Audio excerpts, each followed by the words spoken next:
சர்வதேச புது கிருபை திருப்பணிகள் வழங்கும் விண்ணொளி. விண்ணொளி எனும் இந்த 15 நிமிட நேர நிகழ்ச்சியை சனி ஞாயிறு தினங்களில் காலை 7 மணிக்கும் திங்கள் முதல் வெள்ளி வரை காலை 8 மணிக்கும் festaudio.net மற்றும் LTR.fm போன்ற இணையதளங்களிலும் இன்னும் இணைய வானொலியிலும் கேட்டு பயனடையலாம். அத்துடன் விண்ணொளி எனும் அரை மணி நேர நிகழ்ச்சி ஒன்றை வியாழன் மாலை 5 மணிக்கும், விண்ணோசை எனும் 1 மணி நேர ஆராதனை ஒன்றை ஞாயிறு பிற்பகல் 4 மணிக்கும் பார்த்தும் கேட்டும் பயனடையலாம்.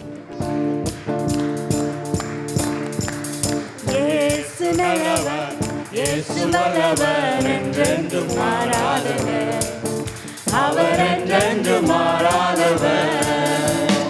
இயேசு நல்லவர், இயேசு வல்லவர், என்றென்று மாறாதவர். அவர் என்றென்று மாறாதவர். குருடரின் கண்களை திறப்பவர், அவர் நல்லவர், நல்லவரே. செவிடரின் செவிகளை திறப்பவர், அவர் நல்லவர், நல்லவரே. குருடரின் கண்களை திறப்பவர், அவர் நல்லவர், நல்லவரே. செவிடரின் செவிகளை திறப்பவர், அவர் நல்லவர், நல்லவரே. அவர் நல்லவர், சர்வ வல்லவர், அவர் கிருபை என்றும் உள்ளதே. அவர் நல்லவர், சர்வ வல்லவர், அவர் கிருபை என்றும் உள்ளதே. இயேசு நல்லவர், இயேசு வல்லவர், என்றென்று மாறாதவர். அவர் என்றென்று மாறாதவர். சந்தோஷம், சந்தோஷம், சந்தோஷமே, பரலோக சந்தோஷமே. சந்தோஷம், சந்தோஷம், சந்தோஷமே, அவர் சமூகத்தில் சந்தோஷமே. சந்தோஷம், சந்தோஷம், சந்தோஷமே, பரலோக சந்தோஷமே. சந்தோஷம், சந்தோஷம், சந்தோஷமே, அவர் சமூகத்தில் சந்தோஷமே. கர்த்தரின் யுத்தத்தில் நாம் நிற்கும் போது கலங்கிட தேவையில்லை. கைகளை உயர்த்தி ஆராதிப்போம், பெரும் வெற்றியை கண்டிடுவார். கர்த்தரின் யுத்தத்தில் நாம் நிற்கும் போது கலங்கிட தேவையில்லை. கைகளை உயர்த்தி ஆராதிப்போம், பெரும் வெற்றியை கண்டிடுவார். சந்தோஷம், சந்தோஷம், சந்தோஷமே, பரலோக சந்தோஷமே. சந்தோஷம், சந்தோஷம், சந்தோஷமே, அவர் சமூகத்தில் சந்தோஷமே. சந்தோஷம், சந்தோஷம், சந்தோஷமே, பரலோக சந்தோஷமே. சந்தோஷம், சந்தோஷம், சந்தோஷமே, அவர் சமூகத்தில் சந்தோஷமே. எனக்கு அன்பான சகோதர சகோதரிகளே, உங்களை மறுபடியும் இயேசுவின் நாமத்திலே நான் வாழ்த்தி வரவேற்கின்றேன். கர்த்தர் நல்லவர். நாளும் கூட எங்களுடைய ஆண்டவர் எங்களை வெற்றி சிறக்க பண்ணுகிற ஒரு ஆண்டவர். உங்களுடைய வாழ்க்கையில் எப்பொழுதும் ஜெயமாக நீங்கள் எடுத்த காரியத்தில் வெற்றி பெறுவதற்கு ஆண்டவர் சித்தமுள்ளவராக இருக்கிறார். உங்களோட வாழ்க்கை நல்லா இருக்க வேண்டும் என்பது சொல்லி கரிசனை இருக்கிறவர் எங்களுடைய ஆண்டவராகிய இயேசு மாத்திரம்தான். ஒருவேளை உங்களோட வாழ்க்கையை தோல்வியான வாழ்க்கையாக காணப்படலாம். ஆனால் இந்த நாளிலும் கூட ஆண்டவர் உங்களுக்கு சொல்லுகிறார், நான் வெற்றி சிறக்க பண்ணுகிற ஒரு ஆண்டவர்.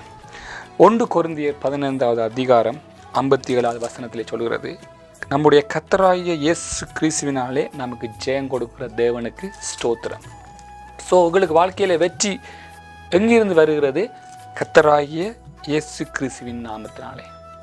ஸோ இயேசு அவரோட வாழ்க்கையில் இயேசு இருக்கும் பொழுது நிச்சயமாய் அவருடைய வாழ்க்கை ஒரு வெற்றியுள்ள வாழ்க்கையாய் மாற முடியும். ஸோ யாருக்கு தோல்வி? இயேசுவை அறியாத ஜனங்களுக்கு தான் தோல்வி காணப்பட முடியும். சில வழியில் இயேசுவை அறிந்த ஜனங்களிடத்தில் கூட தோல்வி காணப்படுகிறது. ஏனெனில் இப்படியான வசனங்களை அவர்கள் தியானிக்கிறதில்லை. எங்களுடைய ஆண்டவர் எங்களை வெற்றி சிறக்க பண்ணுகிறவர் என்று சொல்லி அவர்கள் நினைப்பதில்லை. எங்களை ஆண்டவர் எப்பொழுதும் எங்களுக்கு ஜெயம் கொடுக்கிற தேவன் என்று சொல்லி அவர்கள் அதை குறித்து ஒரு கரிசனை எடுப்பதில்லை. ஆகவே நிச்சயமாய் ஒரு கிறிஸ்தவன் இயேசுவை அறிந்தவன் ஒரு வெற்றியுள்ள வாழ்க்கையாய் அவருடைய வாழ்க்கை மாற முடியும். இன்னும் நாங்கள் பார்க்க போகணும் என்றால் 2 கொரிந்தியர் 2வது அதிகாரம் 14வது வசனம் இப்படி சொல்வது, கிறிஸ்துக்குள் எப்பொழுதும் எங்களை வெற்றி சிறக்க பண்ணி. எப்பொழுதும் என்று சொன்னால் எந்த நேரத்திலும் எப்பொழுதும் என்ன நீங்கள் வாழ்க்கையில் ஸ்டெப்ஸ் எடுத்தாலும் உங்களோட வாழ்க்கையில் என்னென்ன காரியம் உங்களோட வாழ்க்கையில் ஸ்டடீஸில் இருக்கலாம், பிஸ்னஸில் இருக்கலாம், ஒர்க்கில் இருக்கலாம், ஒருவேளை உங்களோட குடும்ப வாழ்க்கையில் இருக்கலாம், எல்லாவற்றிலும் எப்பொழுதும் உங்களுக்கு வெற்றியா பாருங்கள். ஒரு கிறிஸ்தவனுக்கு ஒரு தோற்று போன ஒரு வாழ்க்கை இருக்க முடியாது ஒரு நாளுமே. ஏன்னா வசனத்தின்படி நாங்கள் பார்த்தோம் என்றால் கிறிஸ்துவுக்குள் எப்பொழுதும், இப்போ கிறிஸ்து எங்களுக்குள்ளே இருக்கிறார், நாங்கள் கிறிஸ்து உடையவராக ஆக்கப்பட்டு இருக்கிறோம். ஆகவே எங்களுடைய வாழ்க்கை எப்பொழுதும் ஒரு வெற்றியுள்ள வாழ்க்கையாய் மாற முடியும். ஸோ இந்த வழியிலும் கூட நான் உங்களை என்கரேஜ் பண்ணுகிறேன். இந்த தொலைக்காட்சி மூலமாக நீங்கள் பார்க்குற உங்களை எல்லாரும் என்கரேஜ் பண்ணுகிறேன். நீங்கள் இயேசுவை ஏற்றுக்கொண்டீர்கள் என்றால் நிச்சயமாய் உங்களுடைய வாழ்க்கை ஒரு வெற்றியுள்ள வாழ்க்கையாய் மாறப்படும். இவ்வளவு காலம் நீங்கள் தோல்வியில் இருந்திருக்கலாம். நீங்கள் எடுத்த காரியத்தில் தோற்று போய் பல விதத்தில் நீங்கள் ட்ரை பண்ணிக்கலாம். பல காரியங்கள் மூலமாய் பலரை அணுகி பலவனுடைய ரெக்கமெண்டேஷனில் நீங்கள் போயும் கூட நீங்கள் தோற்று போயிருக்கலாம். ஆனால் இந்த நாளிலும் கூட உங்களுக்கு ஒரு நம்பிக்கையான விசுவாசத்தில் நம்பிக்கையான ஒரு வசனம் பெறுகிறது. கிறிஸ்து இயேசுவுக்குள் எப்பொழுதும் எங்களை வெற்றி சிறக்க பண்ணுகிறவர். இயேசுட்ட வாங்க, இயேசுவை நம்புங்க. இயேசு சொல்கிறார் உங்களுக்கு நான் ஜெயத்தை கொடுக்குறேன்னு சொல்லி. இன்னொரு வசனம் நான் பார்க்குறோம், ரோமர் 8வது அதிகாரம் 37 வசனத்திலே, இவை எல்லாவற்றிலும் எங்களுக்கு எப்பொழுதும் எங்களை வெற்றி சிறக்க பண்ணுகிறவர். அதில் ஒரு சில பட்டியலை சொல்லணும், வியாதியோ துக்கமோ நோயோ என்னென்ன காரியங்களை அவனை சொல்லிக்கொண்டு வருகிறார். அந்த சொல்லிப்போட்டு சொல்லுகிறார், இவை எல்லாவற்றையும் நாங்கள் முற்றிலும் ஜெயம் கொள்கிறவர்களாம். அப்போ இயேசு இந்த உலகத்துக்கு வந்து பிசாசை வென்று அவர் ஒரு ஜெயம் எடுத்தார். ஆனால் எங்களை என்ன சொல்கிறாராம், முற்றிலும் ஜெயம் கொள்கிறவர். அவர் எங்களுக்கு ஜெயத்தை கொடுத்தவர், ஆனால் நாங்கள் முற்றிலும் ஜெயம் கொள்கிறோம் எங்களை மாற்றிருக்கிறாராம். ஸோ அப்போ எவ்வளோ ஒரு சலாக்கியம் பாருங்கள். இயேசு எங்களுக்கு ஏற்கனவே ஒரு வெற்றியை பெற்று தந்துட்டார். சாத்தான் மேலே ஒரு ஜெயத்தை இயேசு எங்களுக்கு ஏற்கனவே பெற்றுக் கொடுத்துட்டார். ஆகவே இந்த நாளில் நாங்கள் என்ன செய்ய வேண்டும், அதை நாங்கள் கிளைம் பண்ணி கொள்ள வேண்டும்.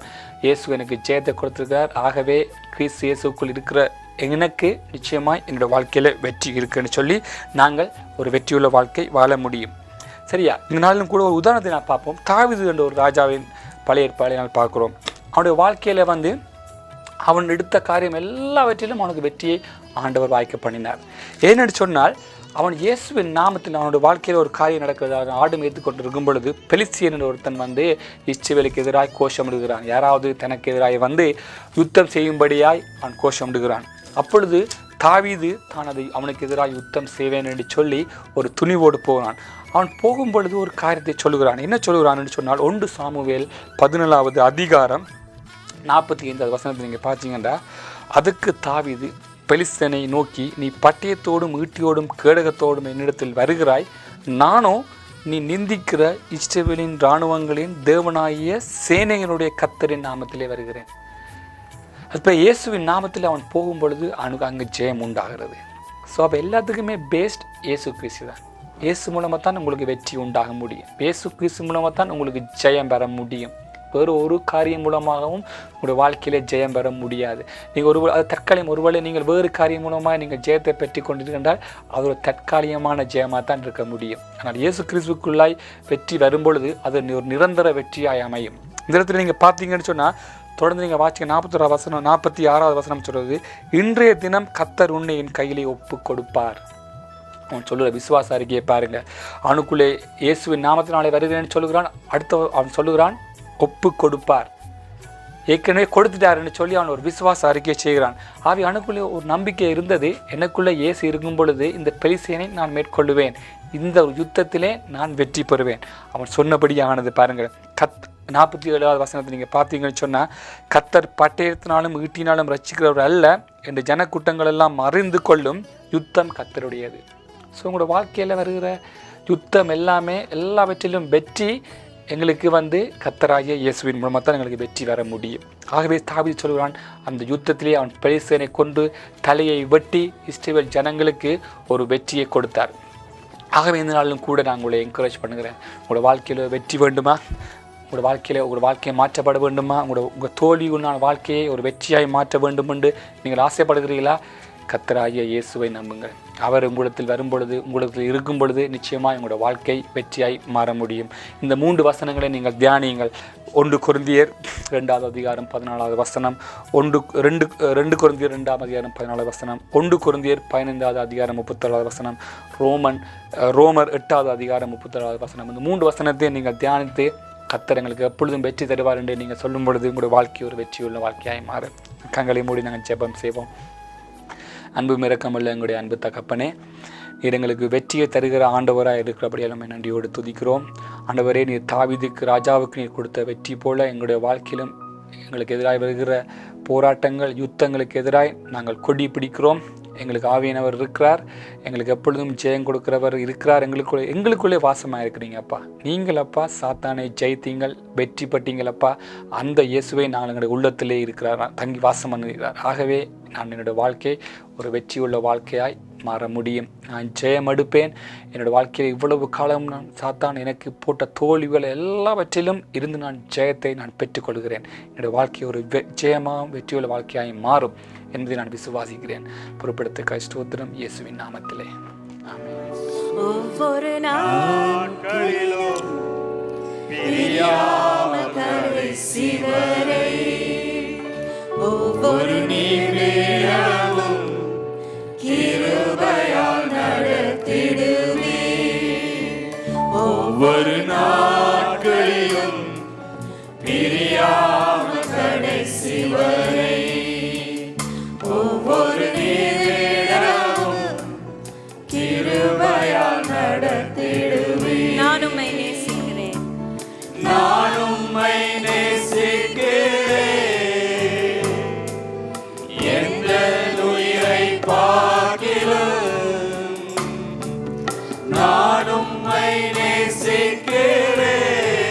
Yes Lord, I love you. எந்த உயிரை பார்க்கிறேன், ஆராதிப்பேன் உம்மை நான், ஆராதிப்பேன் உம்மை நான், உண்மை மனதுடன்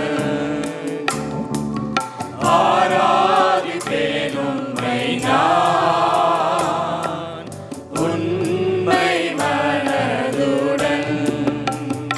என்னை நேசிக்கும் நேசத்தின் தேவனே, என்னை நேசித்த நேசத்தின் ஆழமதே, என்னை நேசிக்கும் நேசத்தின் தேவனே, என்னை நேசித்த நேசத்தின் ஆழமதே.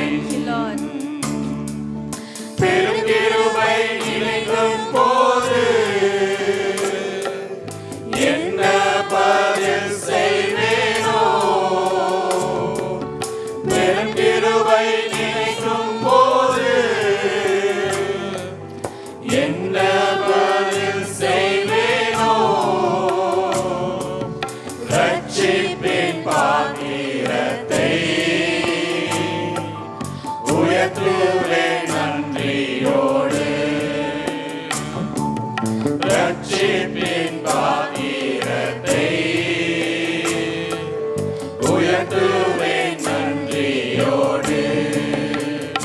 ஒவ்வொரு நாட்களிலும் நல்லது நேயர் சகோதர சகோதரிகளே, மீண்டும் நாளைய தினம் இதே நேரம் மற்றும் ஒரு விண்ணொளி காலை சிந்தனையில் சந்திப்போம்.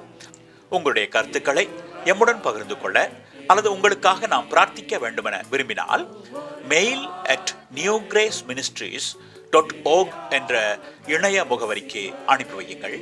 அல்லது தொலைபேசி மூலம் தொடர்பு கொள்ள வேண்டுமானால் 00442086463419 என்னும் இலக்கத்துடன் தொடர்பு கொள்ளுங்கள். மீண்டும் சந்திக்கும் வரை கர்த்தர் தாமே உங்கள் ஒவ்வொருவரையும் ஆசீர்வதித்து நடத்துவாராக என்று கூறிக்கொண்டு நன்றியோடு கூட விடை பெற்றுக் கொள்கின்றோம்.